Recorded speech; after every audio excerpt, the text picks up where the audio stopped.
pasensya ka na ha. Hindi ko alam na dadalhin nila Migoy ang nanay mo doon. Hindi ko tuloy napigilan. Wala ko kayong kasalanan.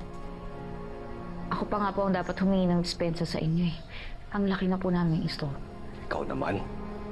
Ilang beses ko bang sasabihin sa'yo? Pamilya tayo kahit hindi magkadugo. Pamilya tayo kahit hindi tayo magkatago. Tatay Chief, maraming salamat. Pangako, babawi talaga ako sa inyo. Mapagtagumpayan ko lang tong laban na to. Iingat ka ha. Hindi biro yung mga kinakaharap mo. Hinay-hinay ka lang. Ayokong gawin nila sa'yo yung ginawa nila sa akin.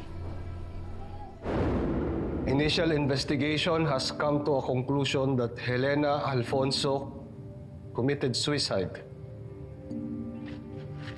Case closed na agad, sir. Hindi pa nga nangangalahati yung pagkalap ng ebidensya. Ibang klaseng garapala naman to, Boss Chief.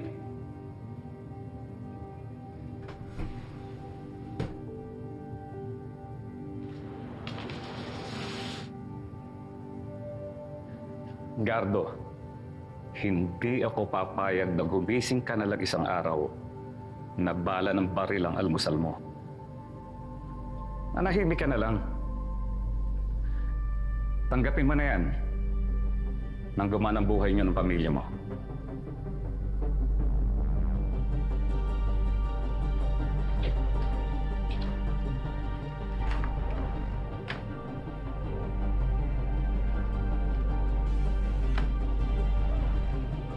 Mas kaya ko pang almusalin ang bala ng baril kaysa sikmurain ang suhol na yan.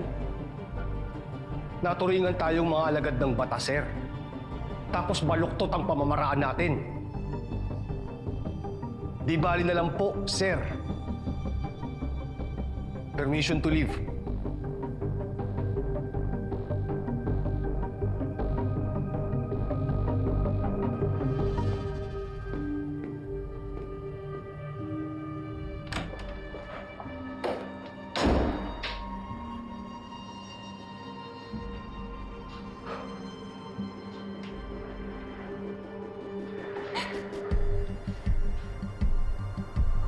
Miss Alfonso?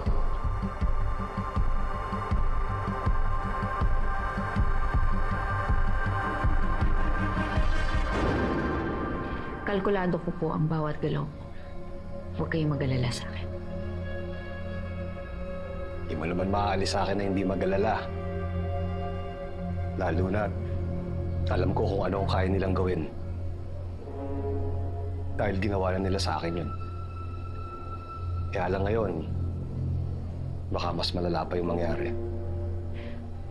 Nag-iingat naman po ako. At alam nyo naman po na may tumutulong sa akin dito. Okay. Sige.